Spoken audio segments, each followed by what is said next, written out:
Hello，大家好，我係蘇崇遠，係期權總管同埋期權狙擊手嘅原創設計師。今次我為大家介紹嘅係技術分析嘅必勝方程式。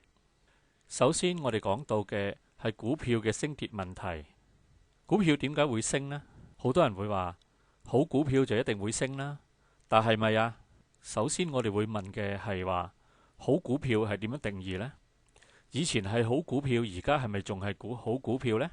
點解咁多人認為嘅好股票而家仲跌到七彩呢？超值嘅股票一定會升，當股票跌咗好多嘅時候就一定超值。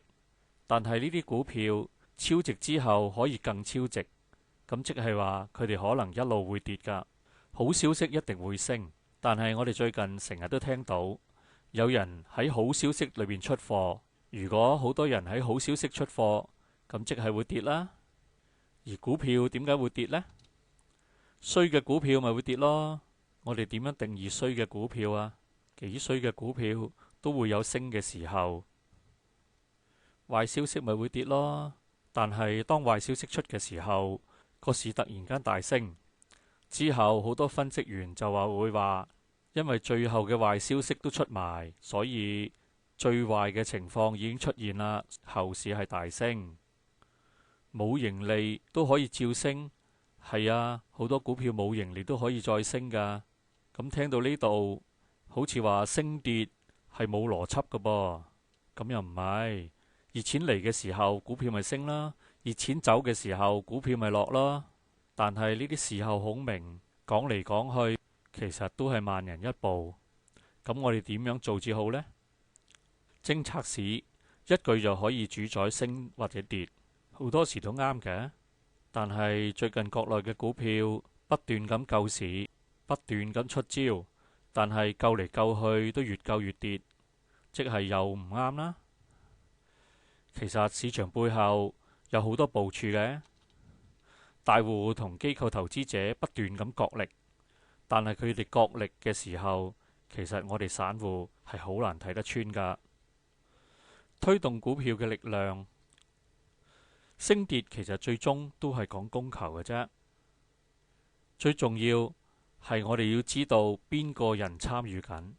我會將佢分為三大類，第一類係散戶，第二類係炒家，第三類係大戶。呢三類人邊個嘅力量最大呢？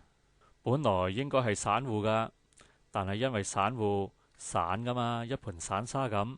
因為力量分開得太緊要，所以最後就會輸俾大戶啦。大戶嘅精心部署，佢執行緊一啲贏錢嘅計劃，即係我話嘅贏錢方程式啦。呢個方程式好簡單，最緊要就喺低位度收集，跟住震倉，跟住再收集，然之後抽升，抽升到高位之後就開始派發。由於散戶佢喺佢抽升嘅時候俾佢吸引咗，所以喺高位度唔知情況之下就會不斷咁接咗佢嘅貨啦。咦？呢條方程式我一早就知啦，只係唔知道嘅係佢幾時收集、幾時抽升、幾時派發啫嘛。我哋用示意圖再顯示一次呢個大戶贏錢方程式。首先，大戶開始部署。部署完之後，佢就知道喺邊度位收集。當佢收集完之後，為咗要肯定收埋最後一注，佢就震倉。震完倉之後，當然繼續再收集啦。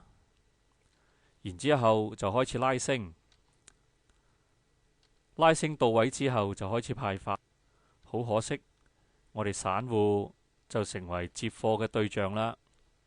當大戶出貨出得七七八八，而散戶做咗大買家之後，佢就會做一次貨尾大平賣，之後散戶又俾人套住啦。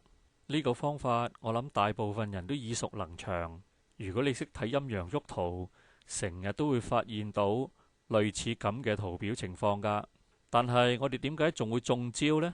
因為我哋通常都好難睇得出最好嘅時機。所以最好就會有一個指標話俾我聽，大戶而家係喺度做緊啲乜嘢？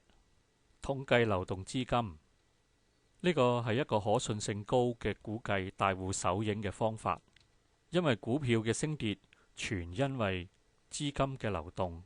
只要我哋分開統計唔同參與者投入嘅資金，例如散戶、炒家同大戶係幾時入市㗎？統計資金嘅方法非常之複雜，因為每隻股票嘅流通量都唔同，每隻股票嘅參與者都唔同，而更難知道嘅就係唔同時間參與者嘅比例一定唔同。而呢啲唔同就係我哋要揾嘅蛛絲馬跡啦，所以我哋要做出一個好用嘅指標，而呢個指標重要嘅就係使用嘅時候必須要簡單，